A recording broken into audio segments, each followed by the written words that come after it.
नमस्कार, आप सभी का स्वागत है मेरे YouTube channel concept with Saurabh. मैं हूं सौरभ शर्मा।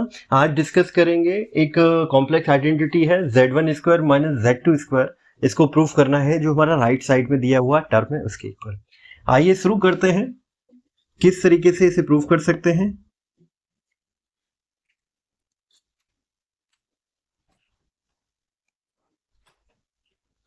ठीक है, मार्कर चेंज कर लेते हैं। ओके, हम शुरू करते हैं राइट हैंड साइड से। राइट हैंड साइड में क्या दे रखा है, z1 माइनस z2। ठीक है, और क्या दे रखा है, z1 प्लस z2।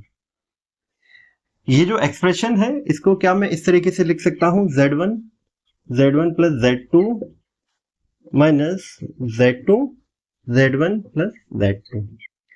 ये किस तरीके से लिखा गया है, ये लिखा गया है the distributive law of multiplication. The distributive law of multiplication. थोड़ा समरी ले लेते हैं, क्या होता है ये लॉ और किस तरीके से ये अप्लाई होता है। आप सभी जानते होंगे, अगर कोई दो या दो से अधिक नंबर है, अगर वो हमारा इस तरीके से फॉर्म में लिखा हुआ है, यानी कह सकते हैं दो या दो से अधिक जो नंबर है, अगर उनमें जो दो नंबर है उनके एडिशन को किसी तीसरे नंबर से मल्टीप्लाई किया जाए तो वो जो रिजल्ट आएगा वो इक्वल होगा जब वो थर्ड नंबर को हम इंडिविजुअली ब्रैकेट के अंदर दिए गए नंबर से मल्टीप्लाई कर दें और उन्हें ऐड कर दें। यही हमारा डिस्ट्रीब्यूटिव लॉ ऑफ मल्टीप्लिकेशन कहता है। इसी तरीके से अगर नेगेटिव टर्म में बात की जाए तो b माइनस सी कर देते हैं। इस केस में जो रिजल्ट होगा वो इंडिविजुअली उन्हें मल्टीप्लाई किया जाए फिर उन्हें सब्सट्रैक्ट कर दिया जाए, तो ये दोनों ही केस में रिजल्ट सेम होगा। हमने भी वही किया। हमने क्या किया, z1 को जो ग्रुप दे रखा था उसे मल्टीप्लाई किया और z2 को, ये जो थर्ड नंबर ये a की तरह है और ये हमारा b और c की तरह है, तो ये मैं मेंशन कर देता हूं, आपको समझना थोड़ा सा आसान हो जाएगा। अगर आप इस पे ध्यान दें तो ये हमारा क्या है, ए है, ये बी की तरह काम कर रहा है और ये सी की तरह। अभी आप देखेंगे तो आपको समझ आ जाएगा किस तरीके से distributive law of multiplication apply हो रहा है। यहां तक की बात क्लियर हो जाती है। आगे चलते हैं। ब्रैकेट के अंदर मल्टीप्लाई करते हैं तो ये z1 स्क्वायर आ जाएगा, यहाँ z1 z2 हो गया माइनस ये z2 z1 हो गया और प्लस सॉरी माइनस माइनस ये z2 स्क्वायर हो गया। ये हमने किस तरीके से किया, लॉ को दोबारा लिख देते हैं, the distributive law of multiplication. ठीक बात है। अच्छा, एक चीज और आपको समझनी होगी।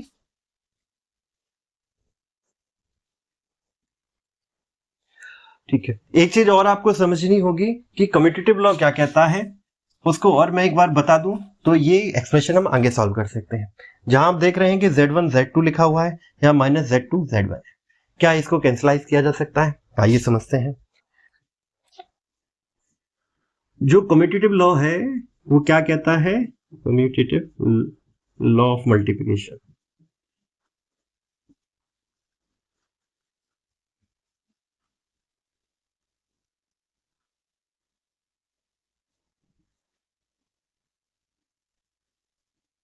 ठीक है, मान लेते हैं बी और सी कोई भी दो नंबर है।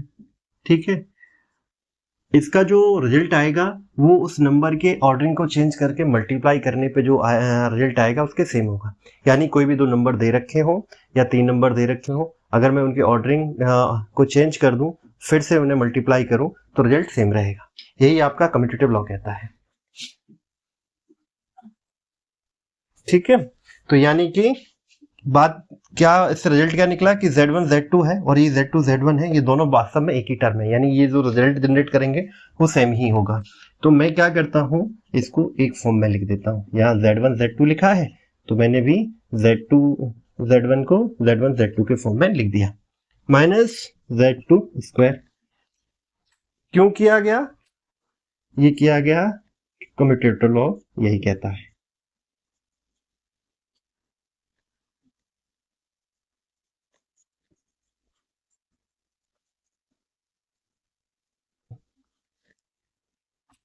यहां तक की बात क्लियर हो जाती है।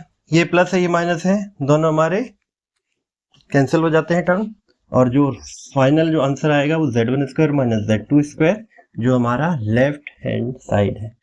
तो जो आइडेंटिटी हमें प्रूफ करनी थी वो हमने इजीली कर ली। अभी देखते हैं कि किस तरीके से इस पे क्वेश्चन आएंगे और आप किस तरीके से उन्हें सॉल्व करेंगे। ठीक है,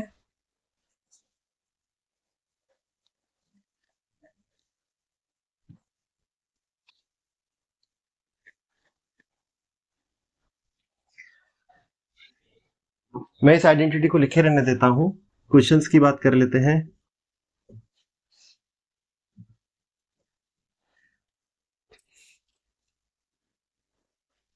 एक एक्सप्रेशन ले लेते हैं, कैसा, 4 स्क्वायर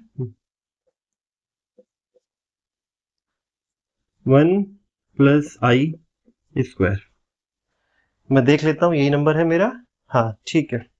इसको हमें क्या करना है, a प्लस आई वी के फॉर्म में लिखना है, express in form of a plus i b. Question कुछ इस तरीके से होगा, किस तरीके से सॉल्व करेंगे देख लेते हैं। हमें दे रखा है 4 square minus a plus I square, ये दे रखा है। आप सभी जैसे हमने अभी ये आइडेंटिटी प्रूफ की, वो पूरा प्रोसेस लेके भी प्रूफ कर सकते हैं और डायरेक्टली आइडेंटिटी को अप्लाई करके भी कर सकते हैं। तो हम क्या करेंगे, हम जो आइडेंटिटी दे रखी है उसको अप्लाई करके करेंगे।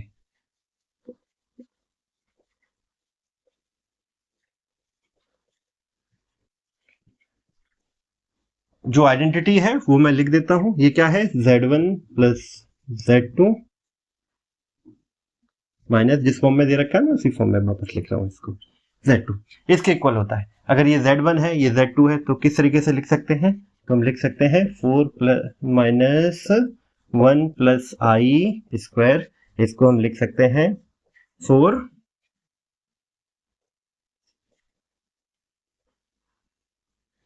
माइनस 1 प्लस आई, ठीक है, और लिखेंगे 4 प्लस 1 प्लस आई। सॉल्व करें, देखिए क्या आता है, ब्रैकेट ओपन करेंगे तो ये हो जाएगा 3 माइनस आई, ठीक है, और ये क्या हो जाएगा 5 प्लस आई। सिंपल सा डिस्ट्रीब्यूटिव लॉ यूज करके मल्टीप्लाई कर दें तो क्या आएगा, यहाँ 15 आएगा, या मैं एक स्टेप पूरा ही लिख देता हूं,